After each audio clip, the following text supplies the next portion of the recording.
Hello friends, नमस्कार। कैसे हैं? आई हो बहुत ही अच्छे होंगे। तो फ्रेंड्स, जैसा कि आप सभी को पता है कि हमारे इस चैनल पे अभी जो क्लासेस चल रही हैं पॉलिटी या फिर हिस्ट्री, आने वाले समय पे जियोग्राफी वगैरह की भी क्लासेस चलेंगी, जो कि वन डे एग्ज़ाम्स या फिर कॉम्पिटिटिव एग्ज़ाम्स के लिए बहुत ही हेल्पफुल होने वाली हैं। ओके, जो कि अरविंद सर के द्वारा रन की जा रही हैं। एंड फ्रेंड्स, मेरा नाम है अनिल और मैं जो क्लास स्टार्ट करूँगा वो क्लास 10 की जो गणित है, जो कि एनसीईआरटी बेसिस पे है, मैं उसको पूरा कवर करूँगा, जो कि क्लास 10 पे रहेगी, जो एनसीईआरटी बेसिस पे। ओके, तो फ्रेंड्स हम लोग उसको स्टार्ट करेंगे। लेकिन फ्रेंड्स, आप सभी को पता है कि किसी भी चीज़ को पढ़ने के लिए हमें उसका सिलेबस जानना बहुत ही इंपॉर्टेंट होता है, बहुत ही ज़रूरी होता है, जो कि सिलेबस पे क्या क्या कुछ है, हमें क्या क्या कुछ पढ़ना है। तो चलिए हम लोग सबसे पहले हम लोग सिलेबस पे देखते हैं, दैन इसके बाद में हम अपने चैप्टर्स को भी स्टार्ट कर देंगे। आपको बता दें फ्रेंड्स, जो पूरी मैथ रहेगी एनसीईआरटी पे ही रहेगी, एनसीईआरटी ही पूरी मैथ चलेगी। इस पर हम लोग पूरा डिस्कस करेंगे, इस पर उदाहरण भी डिस्कस करेंगे, एंड जो भी प्रश्नावली पे जो भी जितने भी क्वेश्चन आएंगे हम सभी क्वेश्चन को बहुत अच्छे से डिस्कस करेंगे। ओके, तो चलिए हम सबसे पहले देखते हैं इसके जो भी सिलेबस रहेगा। तो फ्रेंड्स, सिलेबस देखने के लिए सबसे पहले हमें थोड़ा सा 9th पे आना पड़ेगा, दैन हम इसको हाई स्कूल पे भी आते हैं। मैंने पूरा सिलेबस इस बोर्ड पे लिख दिया है, तो बस आपको थोड़ा सा समझना है, बस और कुछ नहीं। ओके, तो फ्रेंड्स, अगर मैं बात करूं जो क्लास 9th का है, 9th का आप देख पा रहे हैं कि ये पूरा क्लास 9th का है, एंड ये फ्रेंड्स जो पूरा है ये पूरा क्लास जो है पूरा 10th का है। ओके, तो अगर मैं बात करूं जो क्लास 9th पे है, क्लास 9th पे अगर इतनी खुशी की बात है फ्रेंड्स, आप देख पाएंगे क्लास 9th पे भी आप लोगों ने अगर एनसीईआरटी की बुक से पढ़ा होगा तो क्लास 9th पे भी आपके टोटल 15 चैप्टर्स देखने को मिले थे, एंड क्लास 10th पे भी आपके पूरे टोटल जो चैप्टर्स हैं वो भी ओनली 15 चैप्टर्स हैं। ओके, 15 चैप्टर्स पे।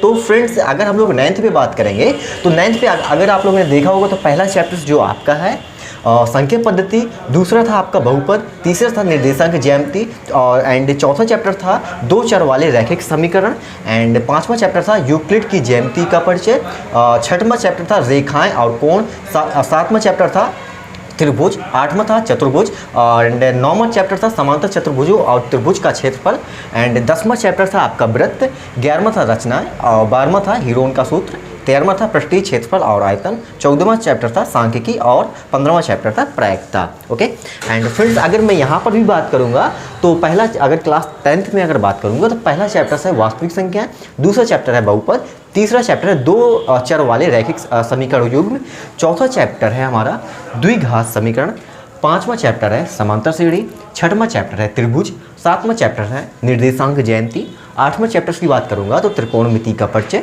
नौवां चैप्टर्स की बात करेंगे तो त्रिकोणमिति के कुछ अनुप्रयोग, एंड 10वां चैप्टर की बात करूंगा तो वृत्त, 11वीं के रचनाएं, 12वां का वृत्तों के संबंधित क्षेत्रफल, 13वां है पृष्ठीय क्षेत्रफल और आयतन, 14वां चैप्टर से हमारा सांख्यिकी, और 15वां चैप्टर है हमारा प्रायिकता।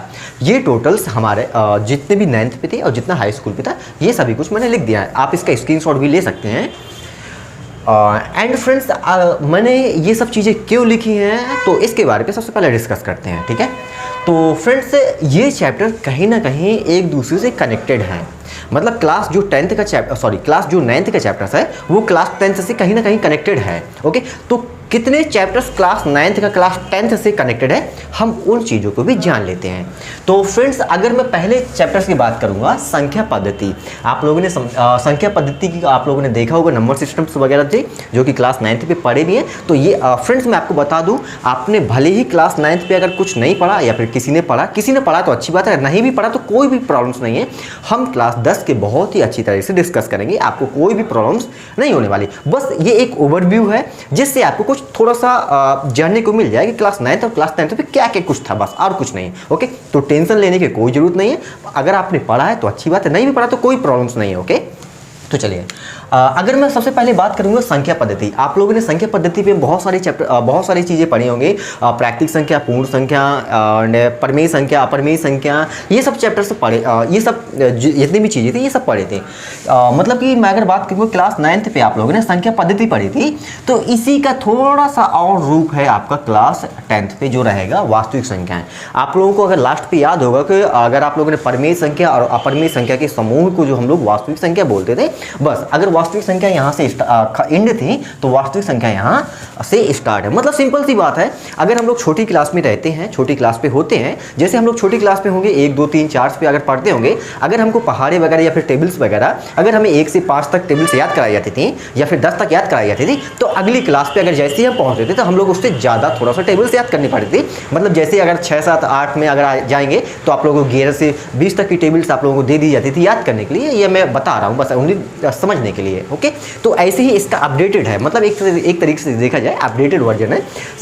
संख्या पद्धति थी इसके, जहाँ ये एंड थी यहाँ से थोड़ा सा स्टार्ट हो जाएगी आप लोगों की वास्तविक संख्या। ओके, एंड फ्रेंड्स अगर मैं बहुपद की बात करूंगा, ओके, क्लास 9 पे जो चैप्टर्स है हमारा बहुपद, तो बहुपद चैप्टर्स जो कि क्लास 10 के चैप्टर्स से जो कनेक्टेड रहेगा हमारा बहुपद चैप्टर्स आप देख पाएंगे। ये बहुपद, ये पूरा टोटल बहुपद इस पे भी आ जाएगा। लेकिन ये फ्रेंड्स जो बहुपद वाला जो ये वाला चैप्टर्स है एक आपका इस पे भी थोड़ा सा कनेक्टेड हो जाएगा। मतलब अगर क्लास 9th पे आप लोगों ने बहुपद चैप्टर्स पढ़ा था, तो क्लास 10th पे आप लोगों को बहुपद से कनेक्टेड 2 चैप्टर्स देखने को मिलेंगे, जो कि आपका रहेगा बहुपद एंड आपका 4th चैप्टर्स रहेगा द्विघात समीकरण।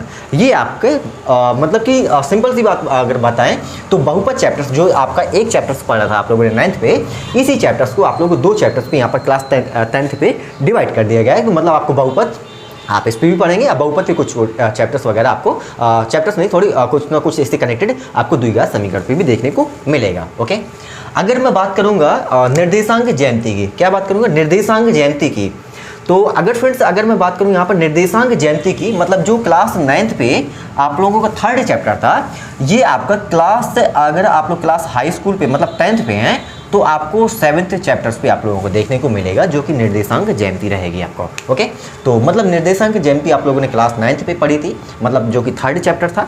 एंड आप लोग हाई स्कूल पे आएंगे तो क्लास 7th चैप्टर्स पे भी आप लोगों को मिल जाएगा। ओके, एंड फ्रेंड्स अगर मैं बात करूँगा 2 चर वाले रैखिक समीकरण, मतलब 2 चर वाले रैखिक समीकरण अगर बात करूँगा, जो कि आपका क्लास 9th का 4था चैप्टर्स है, तो आप लोग अगर हाई स्कूल पे हैं तो आपको यहाँ पर 30 चैप्टर्स पे देखने को मिल जाएगा, जो कि आप लोगों को 2 चर वाले रैखिक समीकरण युग्म। ओके, मतलब सिंपल सी बात है, अपडेटेड है, मतलब आप लोगों ने यहाँ तक जितना पढ़ा हो इसके आगे आप लोगों को ये सब चीज़ें पढ़नी। ओके, क्लियर है यहाँ तक।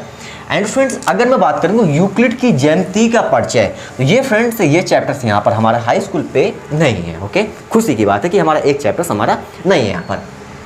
अगर मैं बात करूँगा रेखाएं और कोण, मतलब अगर बात करूँगा रेखाएं और कोण, त्रिभुज, चतुर्भुज, समांतर चतुर्भुज और त्रिभुजों का क्षेत्रफल, हालांकि वृत्त, मैं वृत्त को अभी नहीं ले रहा हूँ, मैं इतने चैप्टर्स को ले रहा हूँ अभी। ओके, ये सब चैप्टर्स हैं, ये सब चैप्टर्स आप लोगों ने 9th में बहुत अच्छे से पढ़े होंगे एंड आप लोग इन सब चैप्टर्स में बोर भी महसूस होंगे। मतलब रचनाएं थी, आप लोग रचनाओं से तो भाई साहब बहुत ही लोग 9th पे हैं, बहुत सारी चीज़ रचनाएं थी भाई, रचनाएं तो दिमाग ही ख़राब कर लेती हैं। हालांकि हमारे साथ 10 में ऐसा कुछ होने वाला नहीं है। जो ये सब चैप्टर्स हैं, मतलब रेखाएँ और कोण, त्रिभुज, चतुर्भुज और समांतर चतुर्भुज और त्रिभुजों का क्षेत्रफल जो चैप्टर्स है ना, आप लोगों को ये सब आपको देखने को मिलेगा। आपको ओनली यहाँ पर एक चैप्टर्स रहेगा आप लोगों को त्रिभुज चैप्टर्स। ओके, ये सब चीज़ें आप लोगों को त्रिभुज पर देखने को मिलेगी। ओके, आप लोग घबराइएगा बिल्कुल मत, यहाँ पर ये सब चीज़ें आप लोगों ने रचना ही पढ़ी थी, रचनाएं आपको देखने को मिलेंगी, लेकिन हालांकि थोड़ा थोड़ा चीज़ रहेगा त्रिभुज पे रहेगा। ओके, एंड अगर मैं बात करूँ जो कि क्लास 9th पे आपका 10वें चैप्टर्स का नाम था वृत्त, तो खुशी की बात तो भाई ये है, तो क्लास 10 पे भी 10वें चैप्टर्स पे भी वृत्त है। ओके, अगर मैं बात करूँगा रचनाएं आपके क्लास 11 पे भी थी, क्लास 9th पे 11वें चैप्टर पे थी, तो यहाँ पर हाई स्कूल पे भी रचनाएं हैं 11वें चैप्टर्स पे। एंड हीरोन का सूत्र, आपको हीरोन का सूत्र देखने को नहीं मिलेगा, जो कि आप लोगों को हाई स्कूल पे नहीं है। ओके, एंड अगर मैं बात करूँगा पृष्ठीय क्षेत्रफल और आयतन, तो आपको यहाँ पर हाई स्कूल पे आप लोगों को 13वें चैप्टर्स को देखने को मिल जाएगा, पृष्ठीय क्षेत्रफल और आयतन। ओके, अगर मैं सांख्यिकी की बात करूँगा तो आपको सांख्यिकी की भी आपको इस पे देखने को मिल जाएगी, जो कि आपको हाई स्कूल पे रहेगा। एंड प्रायिकता की बात करूँगा तो प्रायिकता भी आपको देखने को मिल जाएंगी। मतलब आप लोगों को पता होगा कि 9th पे जितना भी जो कुछ था वो हाई स्कूल पर तो है ही। मतलब कौन कौन सी चीज़ नहीं है, हीरोन का सूत्र नहीं है हमारे पास, एंड और यूक्लिड की जयंती का परिचय। हालांकि ये नाम आपको देखने को मिलेगा हाई स्कूल में, यूक्लिड नाम सुनने को मिलेगा, अभी हम लोग पढ़ेंगे तो नाम मिलेगा, लेकिन हालांकि ये चैप्टर्स हमारे पे इस पे नहीं है। तो आप लोग देख पाएंगे कि 1 2 3 4 5 6 7 8 9 10 11 और 12, मतलब अगर देखेंगे तो 12 चीज़ हमारी ऐसी चीज़ें हैं जो कि एक दूसरे से कनेक्टेड है।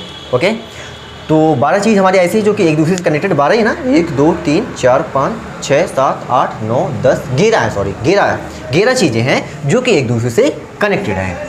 एंड फ्रेंड्स अब इस पे कौन कौन सी चीज़ बची हमारे पास, जो ये समांतर श्रेणी बिल्कुल फ्रेश चैप्टर है, हाई स्कूल पे बिल्कुल नया चैप्टर है। ओके, तो समांतर श्रेणी मतलब ये न्यू चैप्टर है। ओके, न्यू है। एंड अगर मैं इस पे बात करूँगा त्रिकोणमिति का परिचय, ये भी हमारा न्यू है बिल्कुल। ओके, एंड त्रिकोणमिति के कुछ अनुप्रयोग, ये भी हमारा क्या है, पूरा न्यू है, फ्रेश चैप्टर है। एंड अगर मैं बात करूँगा वृत्तों से संबंधित क्षेत्रफल, ये भी हमारा क्या है, बिल्कुल फ्रेश चैप्टर्स हैं। अगर मैं टोटल देखूँगा तो ये टोटल 15 चैप्टर्स है। 15 चैप्टर्स पे भी 1 2 3 4 चैप्टर्स हैं, ये हैं 15 चैप्टर्स में 4 चैप्टर्स एक ऐसे चैप्टर्स हैं जो कि बिल्कुल फ्रेश हैं, मतलब न्यू चैप्टर्स हैं। बाकी हमारा सब कुछ है 9th से कनेक्टेड है। ओके, तो फ्रेंड्स जो हमारा पहला चैप्टर्स है वास्तविक संख्याएं, पहला चैप्टर्स है हमारा वास्तविक संख्याएं। तो हम लोग वास्तविक संख्या के बारे पे जानते हैं। ओके, तो वास्तविक संख्या के बारे पे मैं यहाँ पर सब कुछ बोर्ड पे लिखे दे रहा हूँ, इसके बाद में हम लोग इसके बारे पे देखते हैं। तो फ्रेंड्स हम लोग जो पहला चैप्टर है हमारा वास्तविक संख्याएं, हम वास्तविक संख्याओं को हम लोग क्विक ओवरव्यू करते हैं।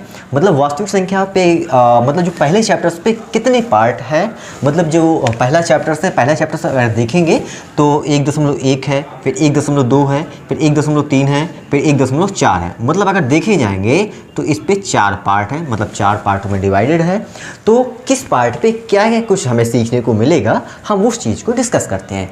तो फ्रेंड्स जो सबसे पहले आप लोगों को देखने को मिलेगा यूक्लिड विभाजन एल्गोरिदम। ओके, एंड आपको देखने को मिलेगा यूक्लिड विभाजन प्रमेय का।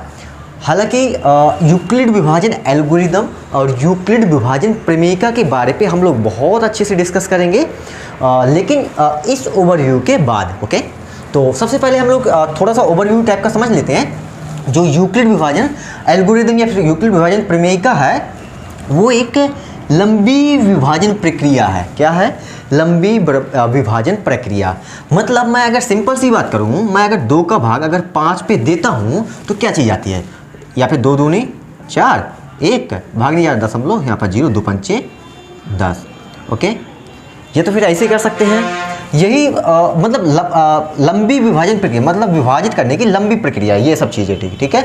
या फिर आप कोई भी एग्जाम्पल्स ले लो, जैसे 4 का भाग है 21 पे 4 पंचे 20, फिर 1, या फिर इस तरीके से कर सकते हो। मतलब सिंपल सी बात, मैं सिंपल फॉर्मेट में अगर बोलूँ तो जो भाग करने का जो लंबा प्रोसेस होता, इसको हम लोग लंबी विभाजन प्रक्रिया बोल देंगे, जो कि हम लोग यूक्लिड विभाजन एल्गोरिदम और यूक्लिड विभाजन प्रमेयिका के माध्यम से सीखेंगे। ओके, जो आप लोग जो लंबी विभाजन प्रक्रिया हम लोग किस किस पार्ट पे लगाएंगे, एक चीज़ हम इस पे देखेंगे, मतलब 2 या 2 से अधिक संख्याओं का HCF निकालना। क्या निकालेंगे? हाईएस्ट कॉमन फैक्टर्स निकालना। 2 या 2 से अधिक संख्याओं का, मतलब अगर देखेंगे यहाँ पर मैंने सबसे पहले 2 और 5 ही तो ली थी, मतलब इन दोनों का अगर इन दोनों से अगर मैं HCF निकालना चाहूँगा, वो सब चीज़ें सीखेंगे। ओके, हालांकि अभी ओवरव्यू की बात करते हैं, देन इसके बाद में हमें पूरा डिटेल से पढ़ना ही है। ठीक है, एंड इसके बाद में अगर मैं बात करूँगा पूर्णांकों की विभाज्यता के गुणों से संबंधित अनुप्रयोग, तो मतलब अगर मैं देखूँगा ये दोनों पार्ट हमारा 1.1 पे ही मिलेगा। प्रश्नावली 1.1 पे हम लोग 2 चीज़ सीखने को मिलेगा, 2 या 2 से अधिक संख्याओं का HCF निकालना एंड पूर्णांकों की विभाज्यता के गुणों से संबंधित अनुप्रयोग। ओके, 2 चीज़ें हमें सीखने को, मतलब ये इसका मतलब ये क्या चीज़ होती है, मतलब जैसे 4 है, 4 किस किस चीज़ से विभाजित हो रही है। ओके, या फिर 4 से कौन कौन सी संख्या विभाजित हो रही है, ये सब चीज़ सीखने को मिलेगा। ओके, एंड अगर मैं यहाँ पर अगर इसकी बात करूँगा अंकगणित की आधारभूत प्रमेय, इस चीज़ पे हम लोग फोकस करेंगे। ये क्या होती हैं? एक अभाज्य गुणनखंड विधि होती है। अभाज्य गुणनखंड विधि क्या चीज़ होती है, हम लोग इसको बारे में डिस्कस करते हैं। जैसे कि आप लोग समझ लीजिए कि आपके साथ 18 है, 18 की आप लोग ये तो गुणनखंड तो कर ही सकते हैं ना यार, है ना। 18 है, कितने करेंगे 2, 2 नंबर 18, 3, 3 त्रिका 9 और 3 एकम्मा 3। जो 18 की आप लोगों ने फैक्टर मतलब गुणनखंड किए कितना 2 गुणे 3 तो किए ना। मतलब बस यही चीज़ हमें इस सब चीज़ों पे सीखने को मिलेगा, जो कि प्रश्नावली आपकी रहेगी 1.1 ये है आपकी, जो ये चीज़ सीखने को मिलेगी 1.2 पे सीखने को मिल जाएगी। ओके एंड फ्रेंड्स, अगर मैं बात करूँगा मतलब कोई भी संख्याओं को अपरमेय सिद्ध करना, मतलब कोई संख्या दी होगी उस संख्या को बताना होगा कि ये संख्या परमेय है, ये संख्या अपरमेय है। ओके मतलब कोई भी संख्या दी होगी उसको बताना, भाई ये प्रूव करके दिखाना पड़ेगा कि ये भाई संख्या हमारी क्या है, एक अपरमेय है। तो ये सब आपको सीखने को मिलेगा 1.3 पे। एंड आपको जो ये वाली चीज़ है ये आपको देखने को मिलेगा 1.4 पे। 1.4 पे आपको क्या सीखने को मिलेगा, मतलब कोई भी संख्या है, मतलब किसी भी संख्या को किसी चीज़ से भाग देंगे तो वो दशमलव प्रसार मतलब शांत है या फिर नहीं है। अब भाई ये शांत है या फिर नहीं, तो इसका क्या लॉजिक रहेगा हम इसको देखते हैं। जैसे यही देख लीजिएगा, जैसे मैं 2 का भाग अगर मैं 5 पे दिया था, कितनी बार गया 2 दूनी 4, 1.0 और 2 पंचे 10। ये बताओ अगर किसी भी मतलब कोई भी चीज़ भाग करेंगे, अगर शेषफल अगर हमारा क्या आ जाए 0 आ जाए, तो वो संख्या क्या होती है, शांत होती है। क्या होती है, वो संख्या शांत होती है। अगर हम किसी भी संख्या में किसी भी चीज़ से भाग देंगे, अगर वो संख्या मतलब शेषफल अगर 0 नहीं आता है, तो वो क्या होती है, वो हमारी मतलब शांत नहीं होगी।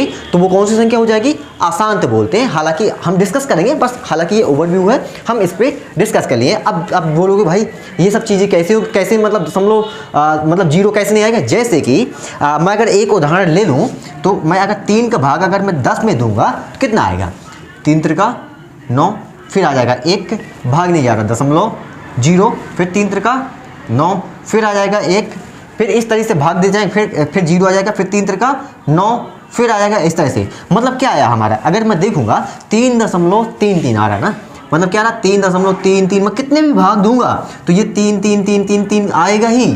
तो इसको हम किस तरह से लिख सकते हैं, अगर आप लोगों को थोड़ा सा याद होगा 9th पे, तो ये मतलब 3 ही तो रिपीट हो रही है ना बार 3.3 के ऊपर बार रिपीट वाली ये चीज़ है। ठीक है, तो ये सब चीज़ें हम लोग इस पर डिस्कस करेंगे। ओके, तो आई होप कि आपको ये पार्ट समझ में आया होगा। तो हम लोग अब जो नेक्स्ट वीडियो रहेगी हमारी, उस पर हम लोग सीखेंगे कि वास्तविक संख्याओं के बारे में। ओके।